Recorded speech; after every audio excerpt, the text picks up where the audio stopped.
아직 우리는 임계점에 도달하지 않았을 뿐 계속해서 온도계는 뜨거워지고 있고 수면 아래에서는 응축된 에너지들이 쌓여가고 있다. 네, 여러분 반갑습니다. 비트캐쳐입니다. 최근 비트코인이 다시 약간 흔들리는 변동성을 보여주면서 다시 60K를 시도하려는 움직임을 보여주고 있습니다. 그 원인들에 대해서 먼저 하나씩 알아보자면, 최근 강력한 경기 부양책을 펼치겠다는 중국의 부양책에 있어 많은 실망감이 표출이 되면서 유동성이랑 가장 정직하게 움직이는 자산 뭡니까? 바로 우리들이 투자하고 있는 비트코인이다. 그러면서 비트코인이 먼저 이렇게 작용을 한 것으로 보이고, 그리고 중국도 대중들 민심을 체크했는지 바로 다시 이런 불안감에 휩싸이다 보니까 중국 정부가 또다시 증시 부양책을 내놓으면서 95조 원 규모의 스와프 플랫폼을 신설하겠다라고 바로 발표를 했고, 주식담보로 국채 대출과 그리고 금융기관 투자 여력까지 확대하려는 조치. 지금 중국의 스탠스 어떻습니까? 어쨌든 간에 경기 부양책 안 되면 될 때까지, 만족 못하면 만족할 때까지 지금 적극적으로 지원하겠다라는 것을 최근 중국의 모습을 보면 우리가 알 수 있고, 중국 재무부 같은 경우는 이제 10월 12일에 또다시 중대한 발표를 합니다. 재정정책 및 경제 성장에 관한 브리핑을 진행하는데, 이때도 또 어떤 발언 나오겠습니까? 안 되면 될 때까지 돈 쏟아 부어서 부양해줄게. 이런 발언이 나온다면 중국의 경기 부양 실망감을 충분히 해소시켜 줄 수 있는 큰 중국 부양 정책의 흐름으로 갈 것으로 보이고, 시장에 한 번 더 영향을 줬던 건 뭡니까? 이번에 발표됐던 FOMC 지난 회의에서 50bp B컷 인하에 대해서 의견들이 분분했고, 상당수가 파월 의견인 0.5% 인하에 찬성했지만 다른 위원들은 50bp 너무 과하다, 25포인트 인하를 선호했다라는 게 밝혀지면서 연준의 위원들이 약간 금리 인하에 있어서 초당적인 움직임이 아니라 약간 매파적인 부정적인 의견을 가지고 있는 그런 불확실성이 커지면서 CME 페드워치 같은 경우는 이번 11월 FOMC에서 금리 25bp 인하 확률이 82%, 없었던 금리 동결 확률이 새로 생겨나면서 금리 인하에 대한 불확실성이 커지고 있습니다. 어쨌든 비트코인은 유동성에 가장 민감한 자산이기 때문에 금리를 내려주는 것이, 이번에도 50bp 인하했을 때 비트코인이 강력하게 치고 올라갔던 것을 보셨겠지만 인하를 해주는 흐름이 가장 베스트입니다. 근데 이런 식으로 동결론까지 나오고 있는 만큼 지금 외부적인 중국과 미국 연준의 매크로의 영향으로 약간의 가격 흔들림이 있는 것으로 판단하고 있습니다. 근데 오늘 단기적인 10월 중순의 방향성을 결정지을 것은 바로 가장 중요한 물가지수인 소비자 물가지수 CPI를 우리가 오늘 잘 체크를 해야 되고, 충분히 CPI가 잘 나와준다라고 하면은 단기적인 조정의 구원투수 역할을 해줄 수 있을 것으로 보입니다. 그리고 연준 위원들이 금리 인하에 대해서 중립적인 이유는 뭡니까? 금리 너무 가파르게 인하해버리면 다시금 힘들게 잡았던 물가 자극할 수 있으니까 신중하게 대응하자, 이런 생각들일 텐데, 만약에 물가가 그래도 잘 잡히고 있다라는 거, 시장 컨센대로만 잘 부합해서 나와준다라고 하면 충분히 이번 FOMC에서 25bp 한 번 더 내려도 되겠다, 이런 컨센이 형성될 수 있기 때문에 오늘 CPI는 그 어떤 때보다도 더 중요하다라고 볼 수 있습니다. 그리고 미국의 초대형 전통 기관들의 이번 CPI 예측 같은 경우는 예측치에 정확하게 부합하는 2.3%로 모두 비슷한 전망을 하고 있고, 제가 봤을 때는 딱 예측치에 부합하는 결과만 나와주더라도 지금 조정분을 회복해 줄 수 있는, 근데 만약에 예기치 못하게 예측치를 상회하면서 물가가 다시 자극되고 있다라는 스탠스를 보여준다라고 하면은 금리 동결론에 힘이 더 실리면서 한 번 더 출렁일 수 있는 부분은 여러분들이 꼭 명심하셨으면 좋겠습니다. 어쨌거나 근데 제가 항상 말씀드리는 거, 매크로 데이터는 단발적인 것을 볼 게 아니라 이 흐름이 위아래로 출렁거리지만 흐름이 어떻게 가느냐를 우리가 봐야 된다고 여러 번 말씀드렸습니다. 근데 현재 지금 글로벌 유동성, 미국뿐만이 아니라 전 세계 핵심 중앙은행들의 유동성 흐름은 어떻습니까? 일본은행 제외하고는 글로벌 중앙은행들이 유동성 확대를 하고 있고, 현재 지금 어떤 상황이냐? M2 성장률 YOY를 보면 확실하게 지금 상승하는 국면으로 우리는 들어왔다. 과거에도 이런 식으로 M2가 상승하는 국면으로 갔을 때 비트코인 가격 어떻게 됐습니까? 굉장히 큰 랠리를 보이면서 역사적 신고점을 갱신했다. 지금의 6 정도, 6% 위치가 과거 과거 사이클의 중간 2차 불장이 시작되기 전과 굉장히 비슷한 자리에 위치하고 있는 만큼 이런 글로벌 유동성이 계속 확대되는 국면으로 우리는 올해 하반기 내년까지 들어갈 것이기 때문에 출렁임은 있더라도 중장기적인 방향성에는 전혀 문제가 없다라는 것을 말씀드리고 싶습니다.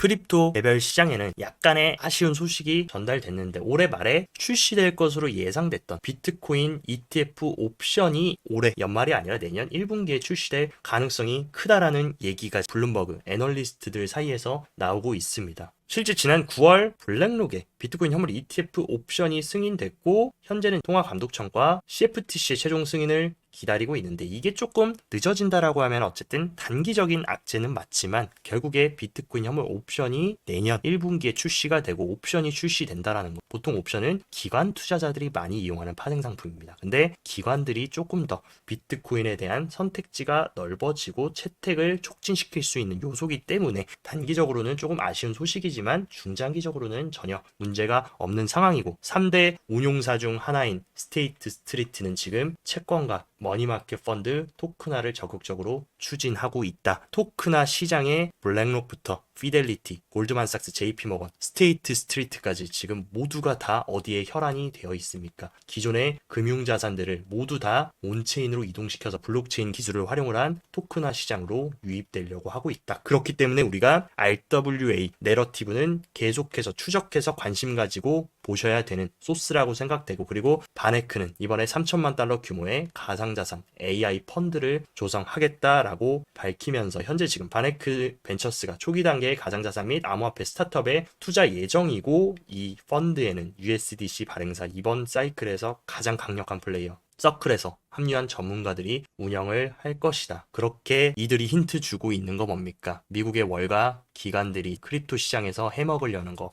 가장 큰 두 줄기 바로 실물자산 토큰 RWA와 가장 혁신적인 기술이라고 생각되는 AI 이 두 가지 키워드는 어쨌든 간에 우리가 이번 사이클 끝나기 전까지는 계속해서 주목해서 공부해서 가셔야 된다라는 것 여러분들이 눈치를 채셔야 되고 어쨌든 간에 가격은 단기적으로 흔들리고 계속해서 지루하게 비트코인 갈 듯 말 듯 모든 투자자들을 지치게 하고 있지만 글로벌 헤지 펀드들의 절반은 이미 가상자산 시장에 들어와 있고 투자를 하고 있습니다. 그리고 연말까지 투자 계속 늘어날 것이라고 어디서 밝혔습니까? PCW와 얼터네이티브 인베스트먼트의 공동 보고서에서 무려 47%의 헤지 펀드들이 디지털 자산에 노출되어 있는 상황이고 계속해서 연말까지 이런 내러티브는 늘어날 거다. 그러면 어떻게 보면 전 세계의 가장 큰 자본주의 포식자들인 헤지 펀드들이 계속해서 파이를 늘려 나간다라고 하면은 이대로 시즌이 끝나겠습니까? 아니면 결국 단기적인 흔들림 그리고 더 큰 2차 사이클로 가기 위한 과정 중 하나겠습니까? 너무 최종적인 정답은 확실하다라는 거. 그리고 대만도 움직이기 시작했습니다. 대만 금융감독원이 암호화폐 거래소와 투자자를 대상으로 은행을 위한 디지털 자산 커스터디를 시범 운영하겠다. 대만도 이제 본격적으로 제도권 관할하에 들어와서 전통 기관, 금융기관들까지 크립토를 수탁하고 보관할 수 있는 이런 식으로 제도권으로 수용하려는 움직임 가져가고 있고 태국 SEC는 심지어 기관 투자자 가상자산 투자 허용 정책을 제안을 하고 있습니다. 그렇게 따지면 태국의 뮤추얼 펀드, 사모펀드 이런 기관들이 정식으로 들어올 수 있는 창구를 SEC가 만들어주는 꼴과 같고 그러면 더 큰 수요가 창출될 수 있다. 그래서 최종적으로 11월 8일까지 대국 및 의견 수렴 후 최종본을 발표할 예정이다. 어쨌든 지금 매크로 시장의 분위기는 계속해서 온탕과 냉탕을 왔다 갔다 하면서 불안하게 만들고 있지만 수면 아래에서는 이 크립토 인프라에 대해서 전 세계 국가들이 계속해서 강력하게 콘크리트를 쌓아 나가고 있다라는 거 이 부분이 중요하다라고 말씀드리고 싶습니다. 그리고 현재 아르헨티나처럼 화폐 가치들이 완전히 붕괴되고 무너진 신흥국들에서는 스테이블 코인 사용이 급증하고 있다. 제가 왜 스테이블 코인 계속 강조를 드렸냐. 이런 신흥국들은 대다수의 국민들이 은행 계좌가 없는 경우들도 많고 실제로 그런 은행의 정식 기관 서비스를 이용하기가 어렵습니다. 근데 스테이블 코인 어떻습니까? 인터넷만 되면 여러분들이 와이파이 연결해서 디지털 지갑만 만드시고 거기에 스테이블 코인 넣어놓으면 누구든지 편하게 이 블록체인을 통한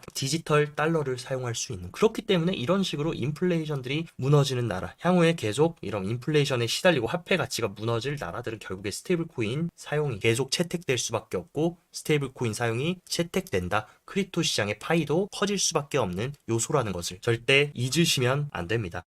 오늘은 비트코인도 비트코인이지만 이더리움에 대해서 우리가 조금 흐름을 잘 체크하셔야 될 것 같은데, 이더리움 현물 ETF가 지금 시장에 나온 지 벌써 79일이 됐습니다. 근데 79일간의 데이터를 비트코인과 이더리움 현물 ETF를 한번 비교를 해보면, 비트코인 같은 경우는 무려 79일 동안 계속해서 엄청난 자금이 유입되면서 29빌리언 달러가 들어왔는데, 이더리움은 반대로 출시되고 나서 계속해서 유출이 가속화되면서 오히려 4빌리언 달러가 유출이 됐다. 지금 딱 흐름만 보더라도 어떤 상황입니까? 비트코인은 매우 강력한 수요를 만들어주고 있지만 ETF 단에서 이더리움에 대한 기관 수요는 없는 상황이다. 그리고 실제로 이더리움의 MVIV 모멘텀을 체크를 해보면 이 빨간 선이 180일 이동평균선 위에 있을 때가 이더리움이 굉장히 큰 강세를 보여줬다. 근데 지금 자리는 어떻습니까? 단기적으로 180일 이동평균선 위로 MVIV가 위치를 했지만 다시금 하단으로 하회하면서 전체적인 MVIV의 추세가 하방으로 틀어진 상황이다. 그만큼 지금 이더리움은 상대적인 수요가 굉장히 위축되어 있다라는 것을 알 수 있다. 근데 반면에 이더리움 킬러라고 불리는 솔라나 같은 경우는 계속해서 활성 주소가 끊임없이 높아지고, 전반적으로 시장이 장기간 횡보하면서 약세 흐름을 보여주고 있는 이 9월, 10월에도 계속해서 활성 주소 수가 올타임 하이를 찍으면서 더 많은 크립토 플레이어들이 솔라나 생태계로 들어오고 있다라는 거. 그리고 솔라나의 스테이킹 비율 같은 경우는, 이더리움의 스테이킹 비율은 전체 공급량의 28%밖에 되지 않지만 무려 68%의 스테이킹 비율을, 압도적인 스테이킹 비율을 솔라나가 가져가고 있다. 솔라나의 스테이킹 비율이 높아진다라는 건 뭡니까? 많은 솔라나 홀더들이 솔라나를 팔기 위해서 가만히 들고 있는 게 아니라 딱 예치해서 중장기적으로 강세를 바라보고 이자를 받고 있고, 그리고 68%나 예치가 되어 있다는 것, 전체 공급량 중에 68%가 묶여 있는 것이기 때문에 엄청나게 큰 하방 압력으로 작용될 요소가 작다라는 거. 그만큼 이 솔라나 생태계가 지금 이더리움을 바짝 추격하면서 더욱더 강력한 커뮤니티를 구축하고 있기 때문에, 제가 계속 강조드리고 강력하게 주목해야 된다 말씀드렸던 솔라나도 계속 우리가 추적해 나가야 된다라는 거. 그리고 이번에 스탠다드 차타드 같은 경우는 만약에 트럼프가 대선에서 승리한다라고 하면 2025년 말까지 솔라나 가격이 5배까지 치솟을 수 있다라고 얘기를 했고, 실제로 지금 많은 전문가들이 얘기하는 거 뭡니까? 트럼프가 당선되면 솔라나 현물 ETF도 굉장히 빠른 시일 내에 출시될 수 있다라는 얘기들이 들리고 있고, 실제로 지금 대선을 한 달도 채 남기지 않은 상황에서 공화당 트럼프의 지지율이 해리스를 다시금 압도하면서 크립토에 조금 더 친화적인 공화당의 승리가 점쳐지고 있는 상황입니다. 그리고 실제로 많은 분들이 트럼프는 말 바꾸기 장인이다, 막상 당선되면 크립토 시장 외면할 거다, 이런 발언 하시는 분들 있는데, 언제나 제가 강조드리는 거, 그들의 말을 보는 게 아니라 행동을 보면 거기에 답이 나와 있다라고 말씀드렸는데, 트럼프 일가의 행보를 보면 실제로 이번에 월드 리버티 파이낸셜이라는 디파이 프로젝트를 출시했고, 이더리움에서 V3 인스턴스까지 출시를 적극적으로 추진을 하고 있습니다. 이 배후에는 누가 있는 거겠습니까? 당연히 트럼프가 있고, 디파이를 이런 식으로 밀어준다라는 거, 중장기적으로 크립토 시장에 굉장히 친화적인 움직임을 가져가려는 트럼프의 굉장히 강력한 확신을 우리는 행동에서 찾을 수 있다. 그리고 또 우리가 체크해야 되는 거, 에이브 V3 인스턴스가 만약에 출시되면 이더리움 레이어 2인 스크롤 플랫폼에도 확장을 할 계획이라고 얘기를 해준 만큼, 레이어 2 프로토콜 중에서도 스크롤 우리가 한번 트럼프 푸시가 있을 수 있기 때문에 체크하시면 좋을 것 같습니다. 그리고 솔라나를 위협하고 있는 솔라나 킬러로 떠오르고 있는 거 뭡니까? 바로 최근에 굉장히 좋은 모습을 보여줬던 수이 같은 경우도 그레이스케일이 이번에 정식으로 신탁 펀드 상품을 출시했고, 적극적으로 그레이스케일이 수익 신탁 펀드를 홍보를 해주고 있습니다. 그레이스케일 수익 트러스트는 확장성과 거래 비용을 해결하기 위해 설계된 3세대 블록체인, 그렇기 때문에 적극적으로 수익 관심 가져라 라고 크립토 시장의 가장 큰 거대 플레이어인 그레이스케일도 밀어주고 있고, 이번에 USDC 발행사 서클 또한 수익 네트워크와 공식 파트너십을 맺으면서 USDC를 수위 네트워크 위에 올렸습니다. 그러면서 수위는 확장성, 속도, 경제성을 위해 설계된 레이어 1 블록체인으로 최초로 무프로그래밍 언어를 이용하여 네이티브 USDC를 지원한다. 여기서 우리가 유추할 수 있는 거, 미국의 크립토 핵심 기관 플레이어들과 전통 플레이어들이 밀어주는 생태계가 딱 보이실 겁니다. 바로 솔라나 킬러로 떠오르고 있는 수위.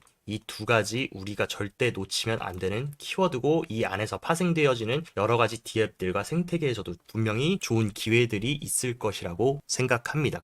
단기적인 온체인 데이터를 한번 체크를 해보면 이번에 가격이 급락하면서 중국 부양책에 대한 실망감이 매물로 쏟아졌는데, 실제로 어떤 거래소에서 이 엄청난 매도 물량이 쏟아졌냐, 바로 중국발 거래소이자 세계 1위 거래소인 바이낸스에서 엄청난 시장가 매도가 흘러나왔다. 그래서 저는 이번 조정 같은 경우는 중국에서 발생된 매도일 가능성이 크다. 그렇기 때문에 중국의 지금 부양책 불확실성이 다시 회복된다라고 하면 또다시 매수, 수요로 전환될 수 있는 그런 자리라고 생각이 되고, 실제 큰 흐름에서 우리가 체크를 해보면 USDC와 USDC, 그러니까 가장 큰 스테이블 코인의 거래소 유입을 보면 가격은 지지부진하고 횡보하는 와중에도 스테이블 코인 유입은 계속해서 강력하게 들어오고 있다. 어쨌든 크립토 개별 시장에 누군가는 무서워서 던지고 욕하고 버티다 못해서 떨어져 나가고 있지만, 누군가는 스테이블 코인 확보해가지고 계속 바이더딥하고 있다라는 것을 우리가 정확하게 스테이블 코인 온체인 데이터에서 확인을 할 수 있습니다. 그리고 실제 가격은 흔들리고 지루한 흐름 보여주고 있지만, 온체인상의 볼륨 같은 경우는 또다시 굉장히 크게 살아났고, 오래된 휴면 활동 또한 급증한 모습을 봤을 때 다시금 시장이 살아날 수 있는 그런 분위기는 확실하게 지금 10월 달에 만들어지고 있다라는 거. 그리고 실제로 많은 분들이 엄청난 고래들의 물량이 움직였고, 최근에는 또 사토시에 관한 다큐멘터리까지 나오면서 사토시가 매도를 했다, 오래된 고래들이 시장에 던지고 나왔다, 이런 퍼드들이 난무하고 있는데, 실제 온체인상으로 7년 이상 된 고래들의 움직임을 체크해보면 과거 이런 식으로 불장 막바지에 엄청난 장기 고래들이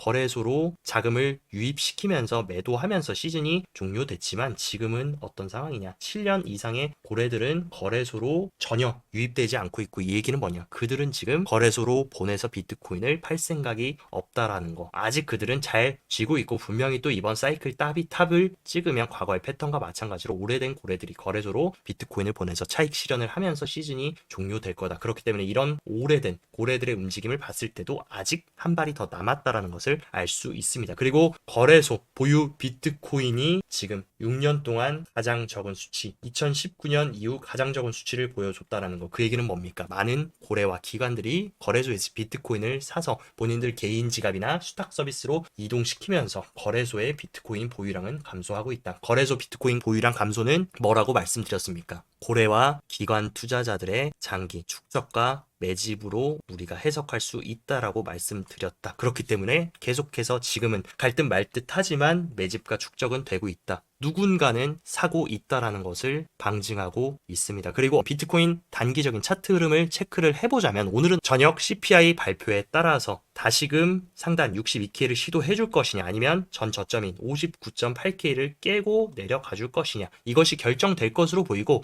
59.8K를 지켜주는 것이 현재 매우 중요한 자리다. 만약에 59.8K를 또 한번 이탈한다라고 하면은 이번 상승 파동의 피보나치 되돌림 구간, 지금 0.5 구간을 이탈해가지고 충분히 0.618 구간이 57K이자 직전 매물대 구간까지 우리가 열어놔야 된다. 그렇기 때문에 만약에 CPI가 좋지 않게 나온다라고 하면, 한 번 더 단기적인 변동성 여러분들이 열어놓으시고 CPI가 잘 나와준다라고 하면은 충분히 쌍바닥을 찍어주고 위로 다시금 시도해줄 수 있는 자리다. 그러니까 59.8K 오늘 종가로 잘 안착해주는지 여러분들이 체크하시면 좋을 것 같고, 파이어 차트도 한번 체크를 해보면 일단 60K 부근 직전 지지를 받았던 이 구간에 어쨌든 의미 있는 매수벽이 위치를 하고 있고, 상단으로는 65K에 강한 매도벽이 위치를 하고 있습니다. 그리고 가장 큰 고래인 갈색 고래, 보라 고래 모두 CPI 발표를 앞두고 약간의 차익 매물을 실현하면서 관망의 움직임을 가져가고 있는 만큼, 이 가장 큰 고래들이 다시금 고개를 들어주는 것도 파이어 차트로 잘 체크를 하시고 여러분들이 대응을 하시기를 권장드리고, 어쨌든 지금 시장은 딱 어떤 시장입니까? 물이 888 끊는 그 임계점은 바로 100도다. 근데